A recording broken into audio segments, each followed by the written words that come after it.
you very much indeed. I'm delighted to be here. Now, I do a lot of speaking at conferences, and I normally get to speak on questions along the lines of, will the work programme work?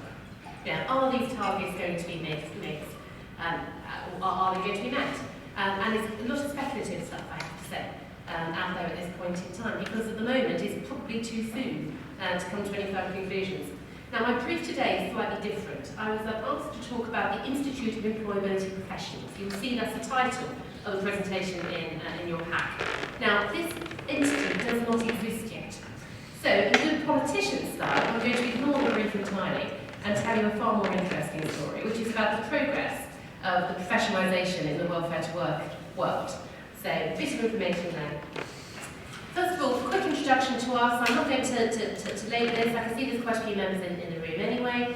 But ERSA, the Employment Related Services Association, is the trade body for the welfare to work industry. It was set up for the industry, by the industry, in about 2005, 2006, as the industry was beginning to be seen as a separate sector in its own right. And there was a view that maybe a sort of divide and rule approach by the government, and I'm sure there's some government officials in the room, maybe wasn't the most effective way for the industry to thrive. We do all the sort of typical things that a trade association does in terms of who we represent. It's almost all the prime contractors, and you would have heard about the big primes out there, but also a lot of the subcontractors. Sorry. Can you slow down, please? Oh, of course. Yes. But also a lot of the subcontractors, and they tend to be the larger subcontractors, if I'm honest. We don't have a lot of the very small ones in membership at this point in time. Maybe we will going forward. And in terms of sector, so you're just aware of that, the membership is almost 50-50, private sector and voluntary sector, with a few public sector organisations thrown in. So there's a bit of information there.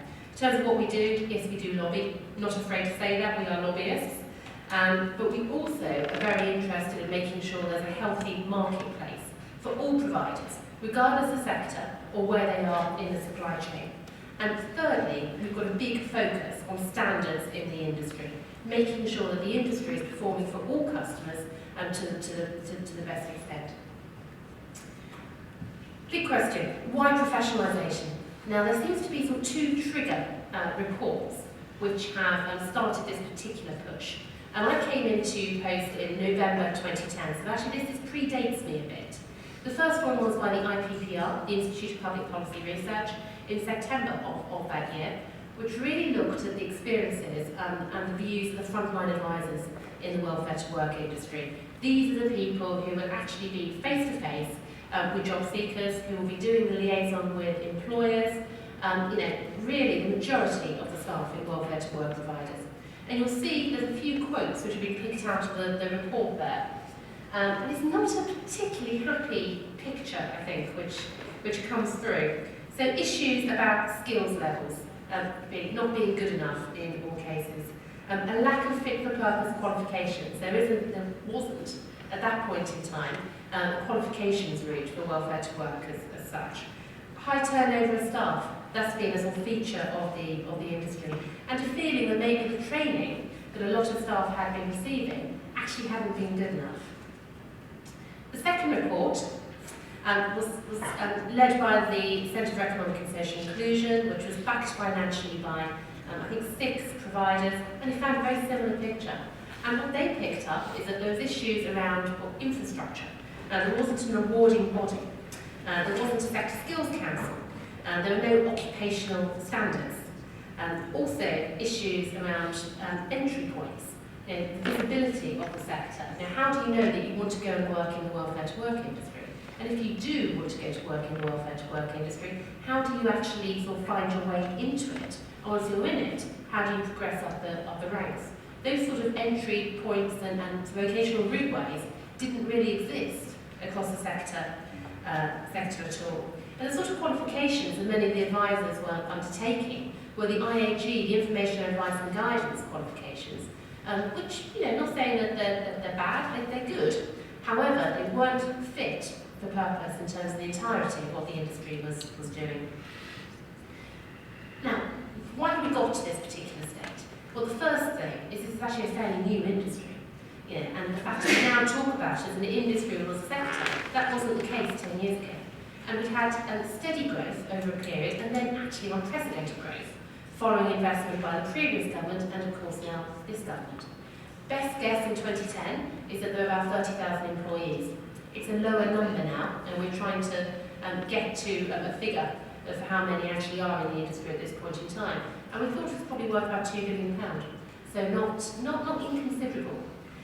Also, a lot of the contracts are quite short term, and there's a lot of movement of staff between contracts, also 2P issues, which the industry is also going to face in terms of the scrapping of the old welfare to work contracts and the introduction of the work programme. And we know that doesn't give an ideal environment to encourage employers to invest in their staff. The staff are always moving around. And you have one, it's not to say there wasn't any training going on, there was some good training going on, but it wasn't always recognised by the other providers that staff had been moving to. So you couldn't map across the industry. And that was quite a disincentive, I think. Range of implications in relation to this. Welfare to work not visible as a career of choice. There isn't a mill crowd type presence for welfare to work as an industry. You think about higher education, further education, social work, etc. There are ways into it, and we haven't had that as an industry here. Also, issues about performance variation. And we know from a piece of research that an organisation called TWP Solutions did, that if all flexible New Deal contracts had achieved the same level as achieved by the top performers, maybe 20,000 more people would have entered into work. And that's quite a big difference, and you can see that performance then has implications for providers, but indeed on the public purse as well, given the size of the benefit bill. The other point I should mention is that not being able to articulate what the professional standards are in the industry, and the amount of training that goes on, does make it quite difficult from a trade association point of view to make sure that there is sufficient trust and understanding of the industry.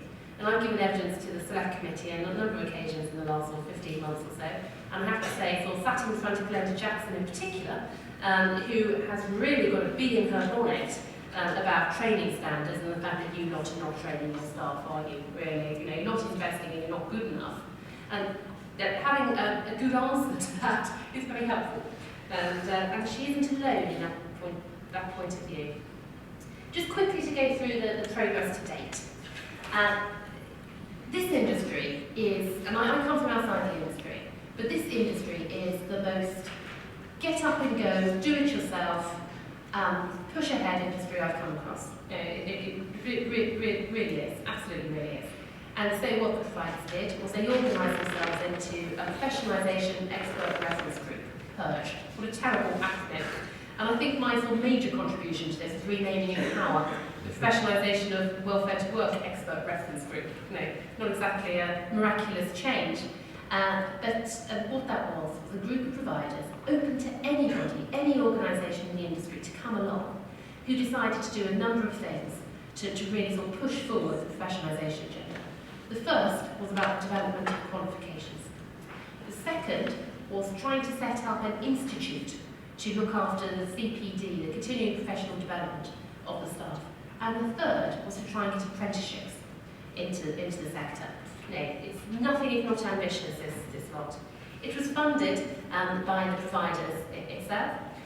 There were some good examples. The Working Links 3D Partnership had already got some good training underway in their organisations, which Working Links in particular were very pleased to share across the industry. So that actually gave the bedrock for a lot of the work. Qualifications came first, and we now are in a situation where within about 6 months the first qualifications were developed, mapped onto and recognised by the qualification, the QCF, the framework, and assessed by EDI. And actually Skills for Justice ended up being the Effective Skills Council, so I think that's going to shift. That exists now at award certificate and diploma level, which collectively are map onto level 3 in terms of qualifications, and is actively looking at developing the management qualification above that. Now, when the group got together, they were told it would take about 2 years to get that done. It took them 6 months. This is a powerful group of individuals who just got on and did it. And what we have as a situation is the market springing up. in organisations who are providing the support, the workbooks, to organisations who want to train their staff. So a good, really powerful first step there. Second step, Institute. Institute Employability Professionals. Why not? Well, we were sort of quite bullish about this, and there was something called the Growth and Innovation Fund, which the UK Commission for Employment and Skills had just launched. And for them, it's about investment money rather than sort of grant funding as such. And we didn't really think that we had any chance at all of sort of, getting any cash for it, but we put in a bid. Me at 2 a.m. The way this is, and we got £480,000. At which point I had to go back to my board and say, I put in a bid for £480,000 and we got it. Do you mind? And we did a bit, but it was all fine actually, so that's okay. And what that is going to do is pump prime the setting up of an institute by June 2012. So it doesn't exist yet. However, we are well on the way of having a website, the product detail, the director, and there will be an entity there, a professional institute, which will service the membership list will be individuals within the welfare to work industry that any of you would be able to join. And what that would do, it wouldn't develop the qualifications, but it will promote the qualifications and be the quality assessor in terms of qualifications. It will be developing the occupational standards. It will be providing a range of CPD opportunities for staff. And it will also be endorsing and promoting apprenticeships. And the story doesn't end there. Following that, we've achieved £980,000 in funding to pull together higher apprenticeships for the sector, the National Apprenticeship Service. And so if you go look back at what Purge Power wanted to do, qualifications, institute and apprenticeships, within about a year, they're getting there. We're getting there. So a bit of a success story. Of course, work programme in particular, and it's not just about the work programme, it's about work choice, it's about ESF families, it's about a whole range of different welfare to work programmes out there, which could be commissioned locally, or indeed funded by business, a whole range of different things there. What they have in common is the fact that they are challenging. And there is a more challenging economic backdrop than we've seen over the last few years. And therefore, the case for making sure that frontline advisors and indeed the management are able to deliver for all customers at sort of uniformly high standards is greater now than it probably has been ever before. So the timing has been good. A huge amount has been achieved in a very short period of time. There's also an awful lot more to do. I'm going to leave it there, and I'm happy to take questions. And if you do want to ask me about the National Audit Office report, and is the work programme going to work, etc., I'm very happy to answer all of those and more. But if you want to talk about sort of professionalisation and the good investment that's going into the industry, very happy to answer those questions as well. Thank you. Okay, we've got a little time for now questions about, as Kirsty said, either the particular things they said or the wider issues. I'm just going to ask one point of clarification to Kirsty before I open it to the floor. What about Job Centre Plus employees? Do they join the institute? Are they part of the sort of the welfare to work workforce, or are they sort of seen as separate? Okay, is there anyone from Job Centre Plus in the room first? Okay, I can tell you the truth then. Job Centre Plus has had its own approach to qualifications, but it's got stuck, if I'm honest. They were looking at what we were doing, but they didn't really feel that this was the right time for them to get involved. That seems to have changed now, and the fact that we do have the qualifications on the framework, etc. They're saying, well, okay, we will use your stuff instead, which is a great step forward because they did see themselves as standalone, I have to say, and that wasn't for lack of us reaching out to them. In terms of the Institute, I absolutely see Job Centre Plus staff as targets in terms of membership for the Institute. But anybody who works to get people off benefit and into work, and indeed actually to progress them within work, because the whole emphasis now is on sustainability, this institute will provide services to them. I don't like the Job Centre Plus outsourced cleavage from a skills point of view. I don't think that's particularly helpful. So I think they do need to be in this particular tent, and I think they're going to be. Good, that's certainly clarified that for me anyway. Thank you very much. Okay, questions. And again, please just wait for the mic and then give your name and your organisation. It's Mark Thompson, Service Manager and Employability with Fire Lamps, who are we're a medium-sized public sector organisation in the Tees Valley. First thing, Kirsty, I think it's wonderful that we look at the professionalisation of our industry. And I do agree that the IAG qualification, although good, doesn't fit. So that's interesting. We do have a subcontract on work programme, and we have 25 years experience of delivering employability and welfare work programmes, locally and regionally.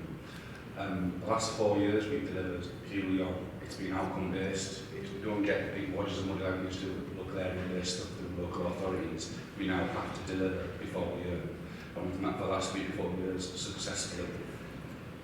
As an aside to that, work programme 6 months in, I think that the focus is definitely quantity rather than quality. We have a very transparent prime. They're being totally upfront and honest with us, but it's performance straight away. And we find that really difficult because we used to deliver quality, we know about membership, we know about really working closely and intensively with customers, which we now call customers, not clients anymore. But it's really tough. Work programme is so difficult, especially in the Tees Valley, through the North East, which is being especially hard. And we just find that extremely difficult. It's a comment more than a question, really. Should we respond? Yes, do you want us to respond to that quickly? Absolutely, and actually I have to say there's a conversation with your Chief Executive about you joining ERSA, because he and I sit on the Merlin board together, so maybe we'll pick up on that afterwards. And you're entirely right, and of course, this is payment by results. So if you don't get people into work and you don't keep them in work, people don't get paid. And therefore this does have a huge focus on results. Now, where the difficulty is, of course, is the fact that we want both. We want quantity and quality. And actually, if you don't have sufficient quality built into the process, you're not going to get people into work. Or you may get them into a job, but actually it's the wrong job for them. The quality of the brokerage is really important there. And then if you don't sustain them in work, that's where the balance of payments are from an incentive point of view. So if you're just sort of getting sort of bums in seats, as it were, actually in the longer term, you're probably not going to make the money. So it's an interesting quandary. The backdrop, of course, particularly around some parts of the country, is what's happening from a regional economic perspective, and are there going to be jobs in those areas? At the moment, what we're hearing back from the industry is that job entry levels are pretty much in line of expectations. But of course, it's very early days. This programme has only been up and running for 6 months, and in reality, the providers have still been opening offices and painting walls and getting contracts with subcontractors signed off. And it's only now we're getting into that settled state.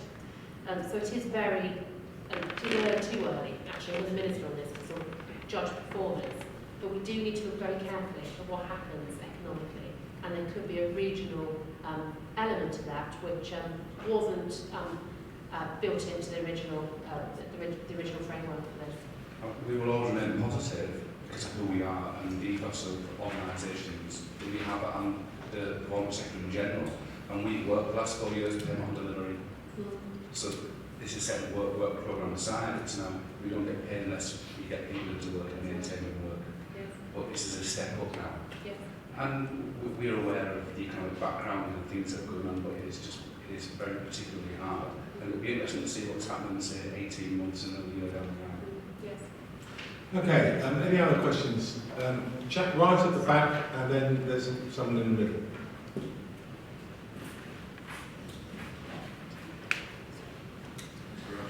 My name is Nick Whiteside from Spire, which is a social enterprise based in Bradford. It's a question for Gerben, and it follows on really from the last question. We were looking through the next step contracts, and we're finding increasing number of people who are coming from work programme or short-term employment, finding work on zero-hour contracts. Whilst they're undoubtedly very flexible, and you mentioned the flexibility of the workforce in your presentation, we're increasingly finding that people are having problems with terms restricting into one employer on that 0-hour contract. I just wondered what your perspective was on finding the right balance between flexibility and enabling workers to earn a living wage. Sorry, could you repeat that last part? Yeah, it's just really your perspective on finding the right balance between the flexibility that 0-hour contracts offer and the ability for workers to achieve a living wage. And perhaps you could just explain how a 0-hour contract works, because it just seems like a very strange concept to some people. I wish I could, but I don't. And I'm not an expert on the work programme, what I can talk about is what our members have told us in the initiative that we're doing in Coventry and sort of wider labour market. And what we're picking up is almost in one sense, it's come at exactly the wrong time because the economy is doing so poorly. But because it's doing so poorly, we are seeing more demand for part-time work, and I think again, as Kirsty said, it's too early to say. But based on what we've seen, there is demand for part-time work, and our members who participate in the scheme tell us that they are very supportive of the work programme and the greater sort of supply of labour that's available to them. But that's as much as I can say, I'm afraid. Sorry. Just one thing to add, if I may, and that's just think about the universal credit in relation to part-time jobs or 0-hour contracts, etc. And the fact that when that is introduced, and we're still expecting that to be October 2013 to begin that rollout, that should change the landscape in relation to this. So the 16-hour rule will disappear as such. You will get sort of hopefully the higher disregards and a more effective tailor, but it will. But we're going to have the devil's in the detail, I have to say, and at the moment there's still a lot of questions about how this is going to have an impact on particular groups. That said, it hasn't gone through Parliament yet, so to be fair to government, they haven't even got the legislation on the books yet. Thank you very much. There's the chap in the middle. Yep. Hi, I'm Paula from Plus. We're a prime onto the Work Choice Programme. Question for Kirsty, really. Really good to hear about the professionalism and the recognition of the frontline employees. But it would be good if you could expand in terms of the depth of the qualification that you're looking at there. I'm really thinking about in terms of the time investment that an individual will need to put into it, and maybe also the cost of ongoing membership so that employers will start planning for it. Yeah, okay. Just in terms of the structure of the qualifications, of course, it's all modular nowadays. And at the moment, what we have in place is a series of core modules for welfare to works or frontline advisors. What we need to do is develop a series of specialist modules. And there needs to be one on disability, and there needs to be one on self-employment. There's a range of specialisms out there, which at the moment aren't catered for. But because it is modular, they can be developed and added on.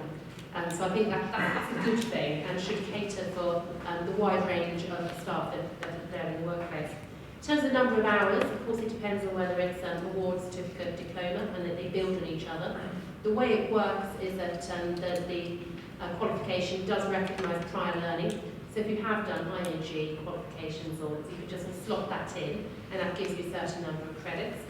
In terms of hours, there's a lot of conversation about what the hours are going to be. I think we were talking about 40 hours in terms of the lower level. But what that isn't necessarily is going into a college or out of the office. A lot of this is around on-the-job training. Of course, there does have to be a sort of sufficient level of quality for that to count.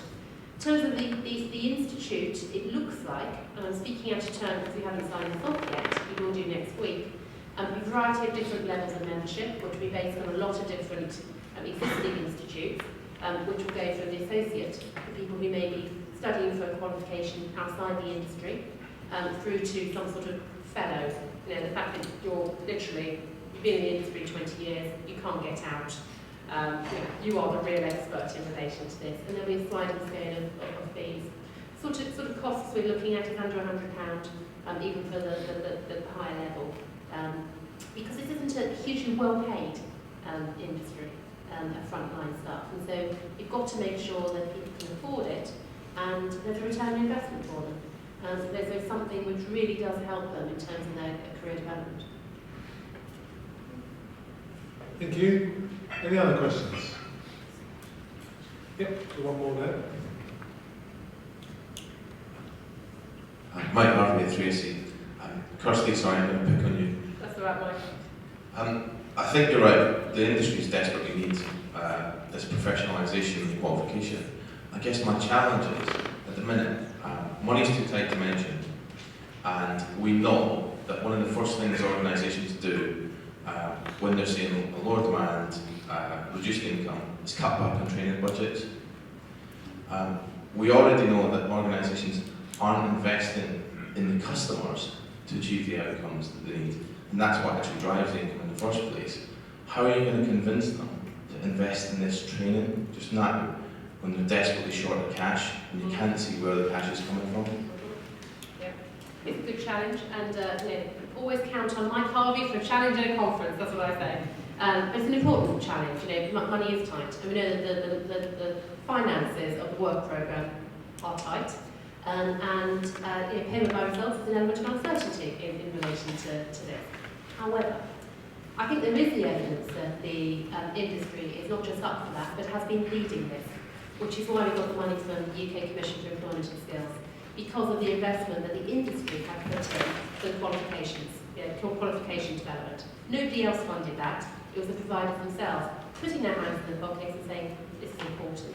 I've personally got letters of commitment from every single work programme prime in terms of saying we are going to be pushing this through our organisations. And of course they then have the relationships with the supply chain. Now that isn't the entirety of the industry. And there will be some out there who are not convinced by this. You're entirely right. But I think that there is evidence of a body of support saying this is important. You could go back to that statistic from TWP Solutions around FND performance. There has to be that basic business case. Better trained staff, stay longer, are better at their jobs, get more people into work, sustain them more, and you get paid more as providers. Now, that is the fundamental business case in relation to this. That said, not naive, organisations will be looking to see the evidence for that. And so one of the things that the Institute will need to do is build up that body of evidence around reduced staff turnover, high performance levels, etc. And that's the sort of thing that goes on in any industry, I think. Thank you. I'll just ask one final question, if I may, sort of links together both of your contributions. It's about the role of employers in the work programme. And the incentives, if you like, for employers to get involved and to recruit, in this case, the range of people who they market disadvantage. I mean, Gillian talked about sort of removing some of the informational barriers and awareness barriers and getting them involved that way. But I just wonder whether there is examples, or whether you think there will be a case for using some of the money that's available from the work programme to financially incentivise employers, just as you may be financially incentivised to take on young people or take on small employers to take on apprenticeships. Or is that not really a good use of money? That's the question. Who would go first? Whoever would like to pick up first. Go on, Bill. Yeah, I think I touched on this. I guess another concern with the youth contract, which I referred to, is that it will lead to higher unemployment among the older age groups. Will it be about creating new jobs, or will it be about actually kind of the expense of an older worker? And my view is that it's probably the latter. So unemployment shouldn't be an age divisive issue, it should be age neutral. So I do think that, like the last government, actually, there was an incentive for older workers, which is the one group I think that is perhaps most vulnerable. That incentive could be more widely applied to other age groups. But I'll repeat the point as well, that there is question of dead weight, i.e. would the employer have hired that person anyway, that is less of a concern because it applies to people who have been unemployed for more than 9 to 12 months at a time when supply of skilled and unskilled workers is absolutely no issue whatsoever for the vast majority of employers. So I would say that, that money could be better invested in the likes of apprenticeships that is tied to the skills element rather than simply hiring somebody for 6 months when there's certainly a strong chance that that person will then leave that organisation. Just briefly then, I've heard a number of providers say, well, of course the customer is at the heart of what we do, but really it's the employer that's at the heart of what we do. Because the relationship with the HR department is absolutely central. And if work programme providers don't understand what that organisation needs, they're not going to be able to place people in jobs, and there's people on to stay, and then people don't get paid. So that's an absolutely central part of this. Gary and I actually met earlier on this week, and we were sort of, talking about the design of the CIPD survey, and whether we could actually sort of find out some of the issues around whether subsidy and financial incentives would really do sort of flip the switch in terms of employers deciding to who they employ. In terms of the youth contract, going to there's a big issue about whether this is about job creation or indeed displacement. The government, of course, is going to say it's job creation. However, I think probably a lot of us think it's going to be a sort of a displacement element in relation to this. And there's a number of questions. Is the incentive payment of £2,175 under the youth contract going to be enough in all parts of the country? Does there have to be sort of regional elements in relation to this? And just turning very briefly to the question about the work programme and whether providers can provide wage subsidies through that cash.